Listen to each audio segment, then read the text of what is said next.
할렐루야, 감사합니다. 우리는 지금 2024년도 12월 달을 맞이했습니다. 세월의 빠름이 어떤 사람은 20km 달리는구나, 세월의 감을 잘 느끼지를 못해요. 그런데 어떤 사람은 세월의 빠름이 70km로 달리는구나, 70대가 되면은 그런다고 그래요. 이제 80대는 어른들은 와, 왜 이렇게 세월이 빠른가, 80km, 90km 달리는구나, 세월의 빠름을 느낄 수가 있어요. 그런데 이 12월 달은 어떤 의미가 있느냐? 12월 달은 결산의 달이고 반성하는 달이기도 하고, 그래서 잘못된 것은 재정비해서 준비를 해서 새해를 맞이할 수 있는 그런 달이다라고 우리 생각할 수가 있어요. 여기에 앉아 계신, 여기에 모인 우리 모두들은 적어도 하나님이 큰 은혜를 입은 사람들임을 깨달으시길 바랍니다. 믿어지만 아멘 하실까요? 나의 나된 것은 누구의 은혜라? 하나님의. 이 자리에 와서 모여서 예배 드릴 수 있음이 하나님이 나에게 은혜 베푸신 증거라 이 말입니다. 그래서 하나님의 은혜를 입어서 우리는 하나님의 거룩한 백성들이 되었어요. 하나님의 은혜로 말미암아 우리는 천국 백성들이 되었고, 이 세상 끝난 날짜라도 언제가 될는지는 알지 못하지만은 바로 즉시 천국에 입성할 수 있는 특권들이 주어졌어요. 그런데 문제는 이렇게 하나님의 은혜를 입고 하나님 백성으로, 하나님의 자녀로 살아가는 우리들의 입장에서 12월 달을 맞이하면서 반성하는 역사가 이루어져야 한다니까요. 그럼 무엇을 반성해야 할 것이냐? 예를 든다면은 우리 하나님께서 여러분들의 예배를 참 귀하게 여기시고 여러분을 통해서 예배를 받기를 원하십니다. 그런데 나는 하나님의 거룩한 백성으로, 하나님의 자녀로, 하나님의 은혜를 입은 사람으로서 금년에 예배 생활을 어떻게 했는가? 나는 예배 생활 잘했는가? 우리 그러잖아요. 예배라고 하는 것은 모든 예배가 하나님 앞에 드리는 거거든. 그런데 하나님 앞에 드리는 예배 생활을 나는 제대로 했는가? 만약에 예배 생활이 잘못했으면 하나님 앞에 금년 한 해에 잘 살았다라고 이야기할 수가 없잖아요. 그리고 우리 주님 명령하신 명령대로 쉬지 말고 기도하라라고 말씀하셨는데 나는 1년 동안 기도 생활을 제대로 해왔는지, 아니면 한 사람의 영혼은 온 천하를 주고도 바꿀 수 없다라고 말씀하셨는데 내가 금년 한 해 살아가면서 전도 생활 제대로 했는지, 단 한 사람이라도 전도회에서 주님의 품에 안겨드렸는지, 이런 양을 찾으라 우리 구호대로 제대로 실천하면서 살았는지. 우리 하나님은 불만 불평을 너무너무 싫어하십니다. 범사에 감사하라, 항상 감사하라, 끊임없이 감사하라, 누누이 우리 하나님께서 말씀을 통해서 우리에게 명령하시고 당부하시는데 감사 생활은 제대로 했는지. 그런가 하면은 순종은 제사보다 낫다, 순종하면 들어와도 복을 받고 나가도 복을 받게 해주겠다라고 말씀하셨음에도 불구하고 나는 제대로 순종의 생활해 왔는지.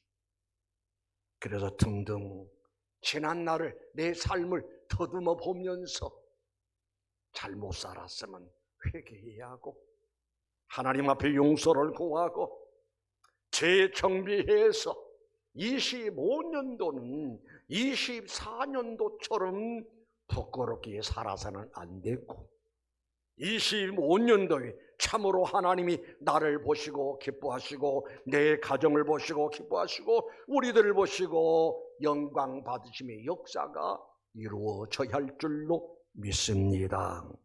그래서 그럼 신앙생활은 어떻게 해야 하느냐? 사람의 소리보다도 하나님께서 신앙생활은 어떻게 하느냐? 경주장에서 경기하는 사람처럼 해야 한다라고 성경은 말씀합니다. 경주장에서 경기하는 사람 입장을 보자고요. 경기하는 사람은 최선을 다합니다. 거기다 목숨을 겁니다. 어떤 사람은 경기하다가 피를 토합니다. 어떤 사람은 경기하다가 생이 마무리가 됩니다. 목숨 걸고 경기를 하는 거예요.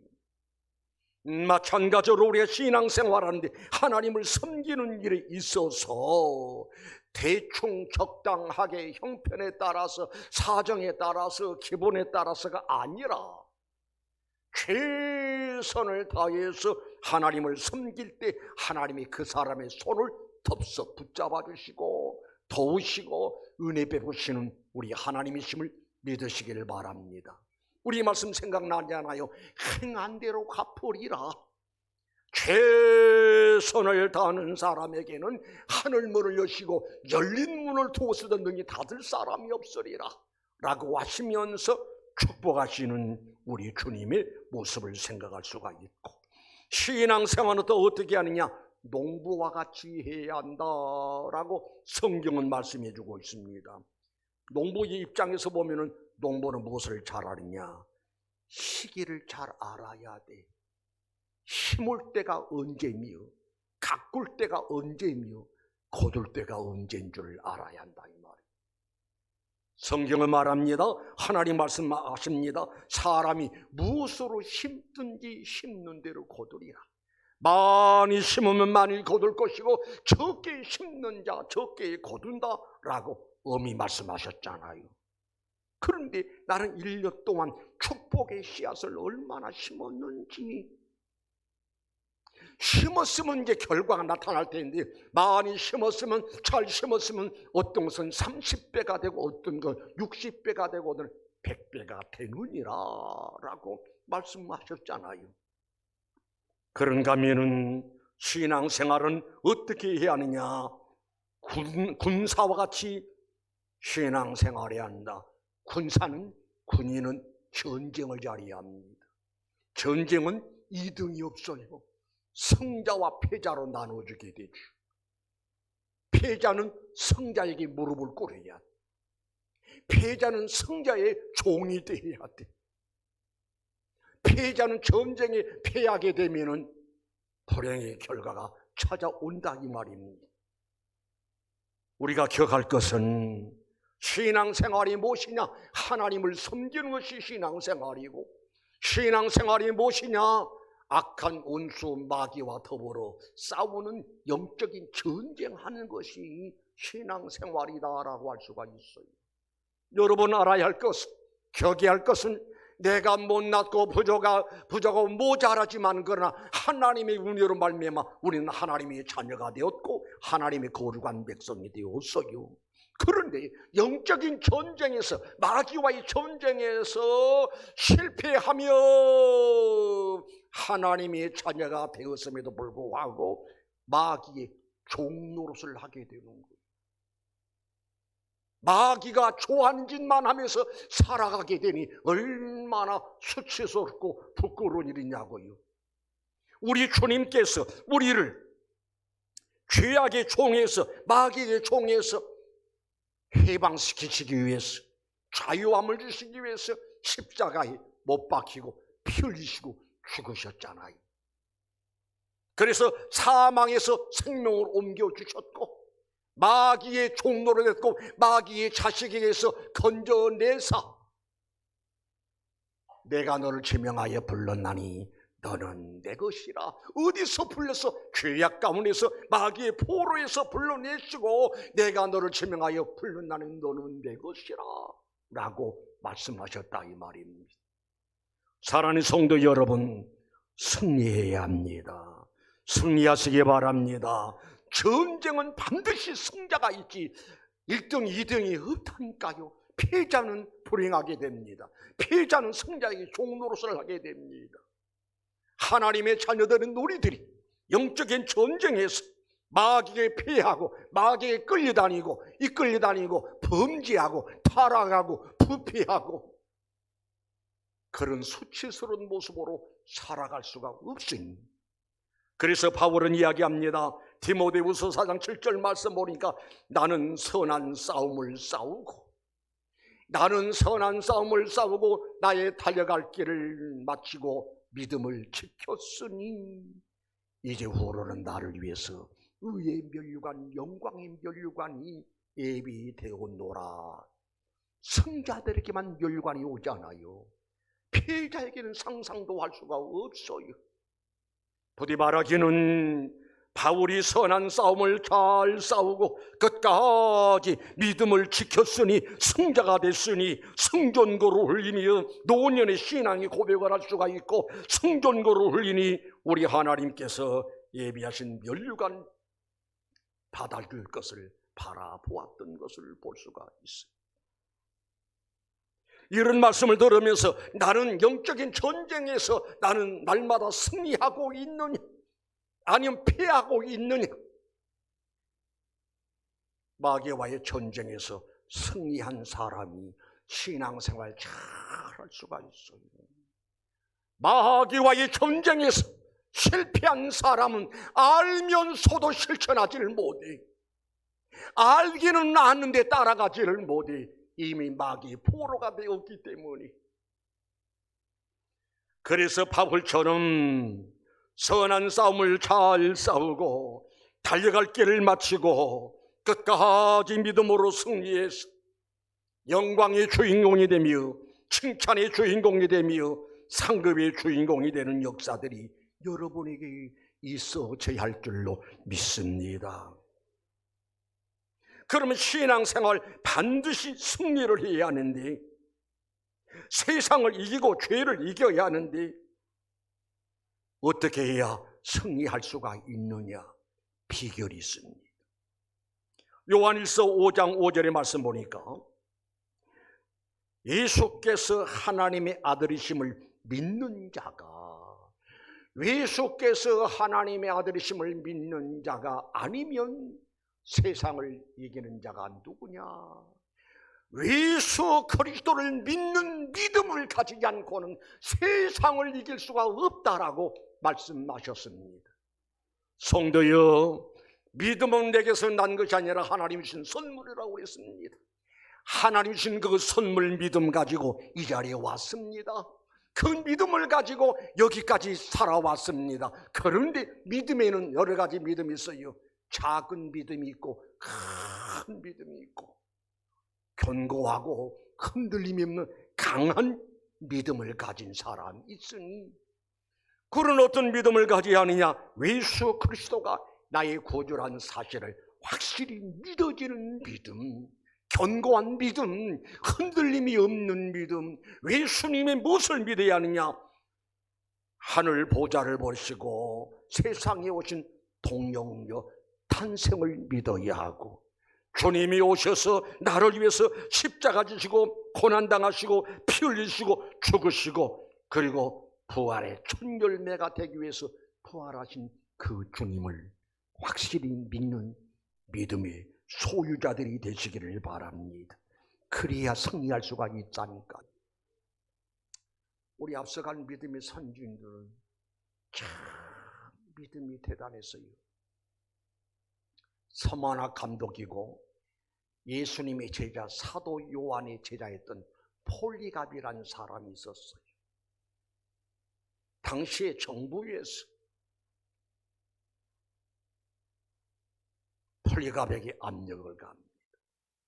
너 예수님을 한 분만 안 믿는다고 해라. 그러면 살려주마. 그러나 만약에 끝까지 고집을 부리면 너는 죽는다.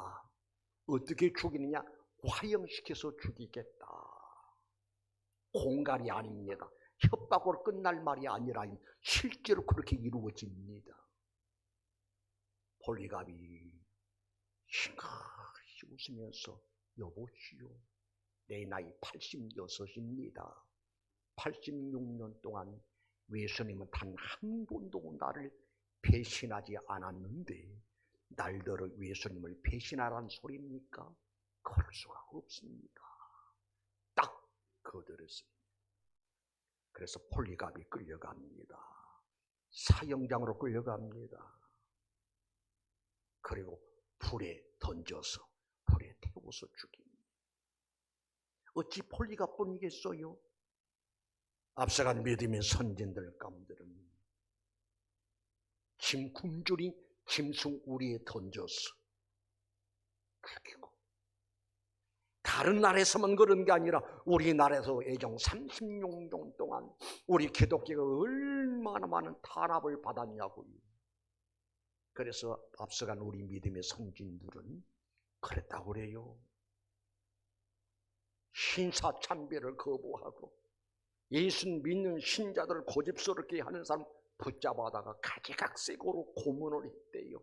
그때마다 그런 이야기 했답니다. 내 뼈는 꺾을지라도 내 신앙의 뼈는 꺾지 못할 것이다.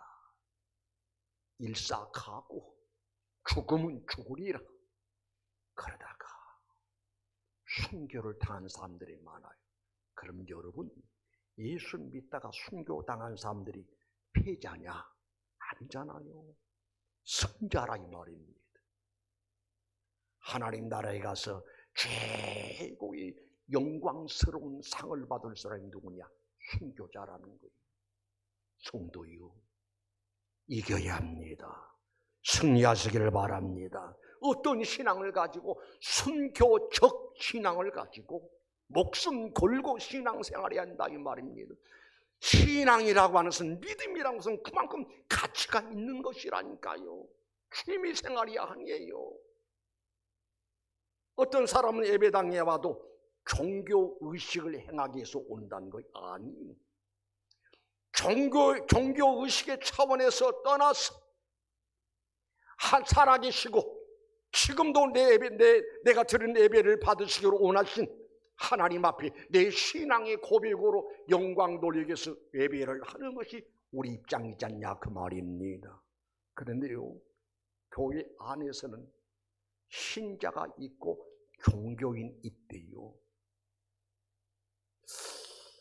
언제 내가 그런 이야기를 여러분에 한 말씀드린 바 있습니다만은, 함께 차를 타고 오다가 후배 목사님이 그런 이야기를 하더라니까요.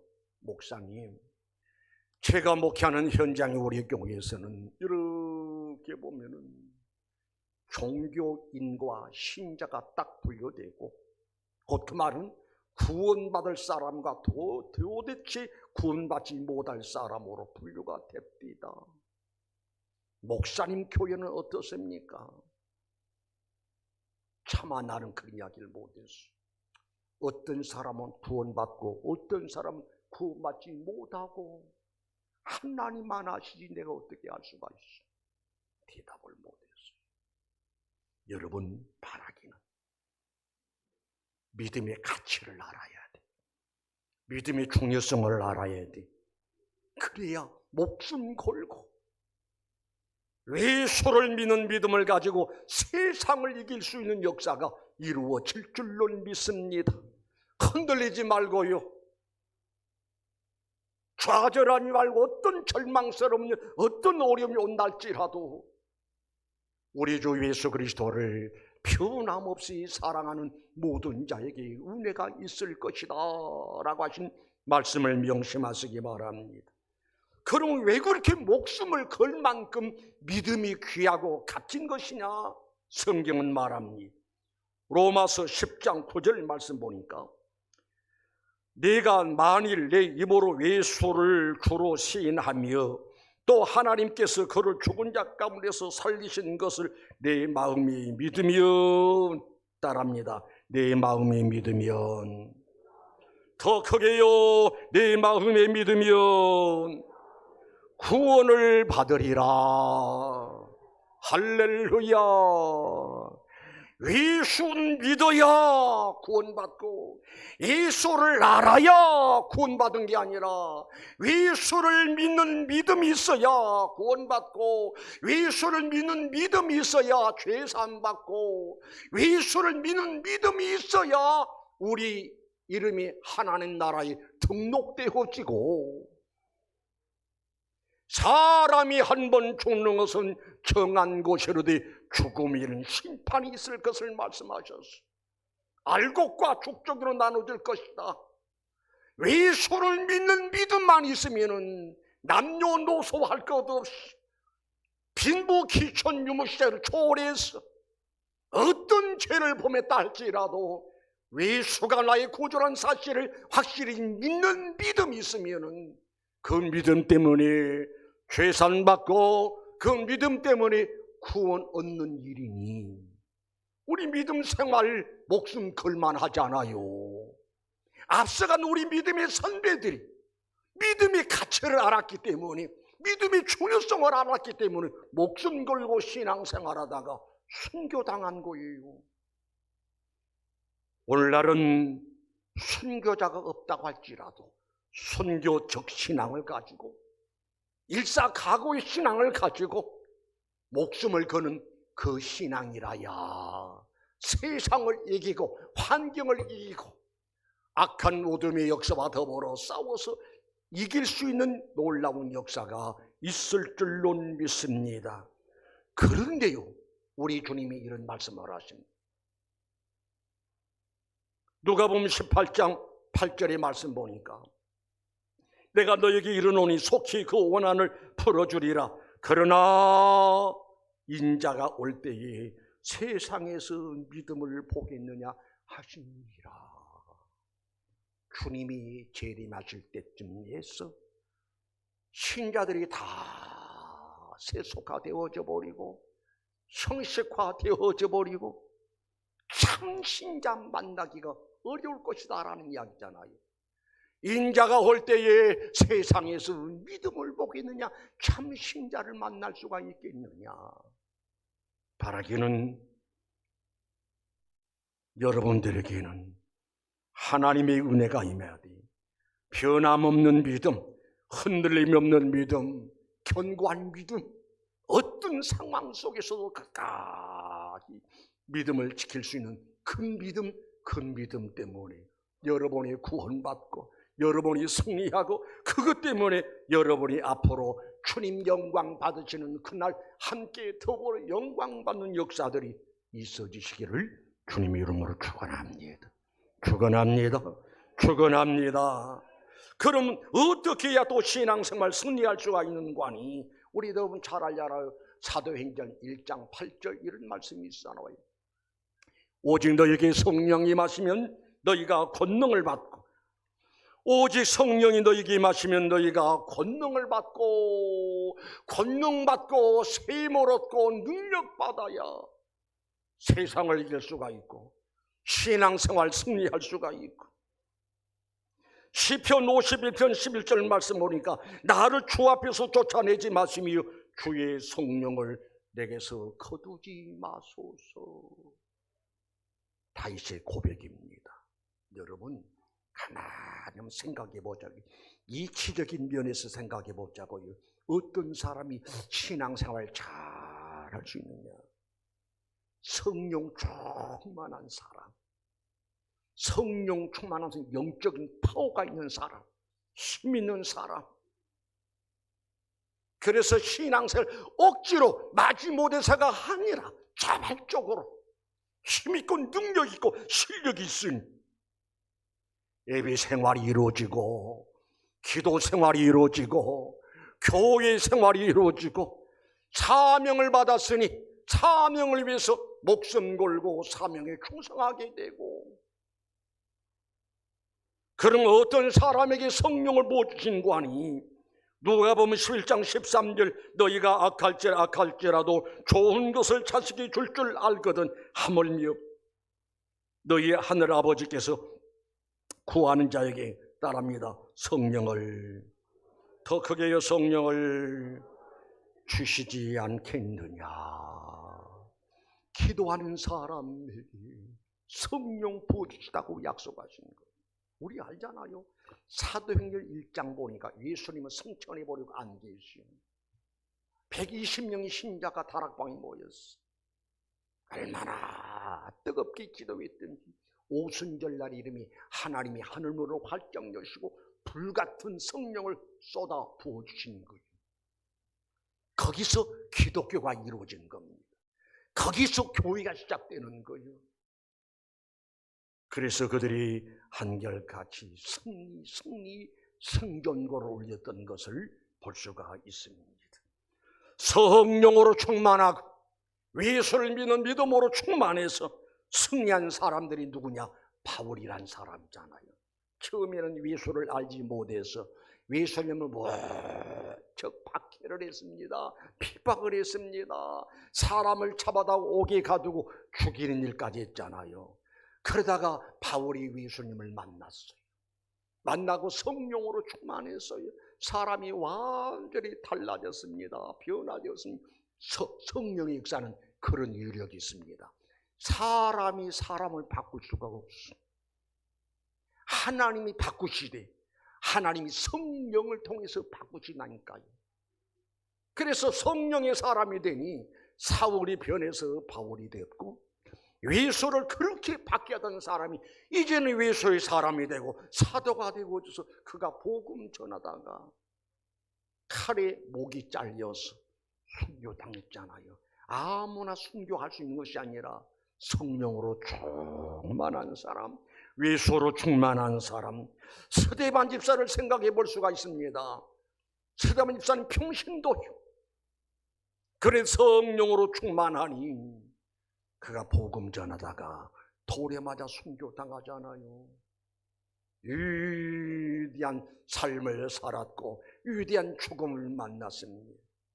예수님의 제자들이 성령으로 충만하기 전에는 비열하고 나약하고 예수님을 부인하고 예수님을 외면해버리고 예수님을 욕하고 떠나버렸습니다. 3년 동안이나 교육받았던 제자들. 참 다행스럽게 하나님의 은혜지요. 그들이 다시 돌아왔습니다. 돌아와서 마가의 다락방에 함께 모였습니다. 기도했습니다. 그들에게 성령으로 충만했습니다. 그 결과는 비열하고 변덕스럽고 약했던 제자들이 성령 충만하더니만 가룟 유다를 제외한 모든 제자들이 다 순교의 제물이 되었던 것을 볼 수가 있어요. 아무나 순교하는 게 아니라니까요. 믿음의 가치를 알아야 하고 새 힘을 얻고 능력받아야 과거에도 지금도 일사천리로 신앙생활 잘하는 역사들이 임한 것을 볼 수가 있습니다. 금년에는 어떻게 살다 보니까 12월 달이 됐어요. 철저히 준비 잘해서 2025년도는 여러분 개인적으로, 여러분의 가정적으로, 교회적으로 승리의 역사들만 있어지시기를 주님의 이름으로 축원합니다. 축원합니다. 기도하시겠습니다. 거룩하신 우리 하나님, 12월 달을 맞이했습니다. 2024년도 시작이 엊그제 같은데 벌써 12월 달이 되었고, 그러면 한 1년 동안 나는 어떻게 살아왔는가? 지난 날을 회고해 봅니다. 반성합니다. 잘못 살았습니다. 하나님의 자녀로서, 거룩한 성도로서, 저 천국을 보장받은 사람으로서 하나님을 섬기는 일을 나태하고 태만하고 게으르고 부끄럽게 살아왔습니다. 용서해 주시고요. 용서해 주시고요. 25년도에는 이런 모습으로 살아서는 안 되겠고 바꾸지야겠습니다. 새로워지야겠습니다. 변화되어야겠습니다. 은혜를 베풀어 주옵소서.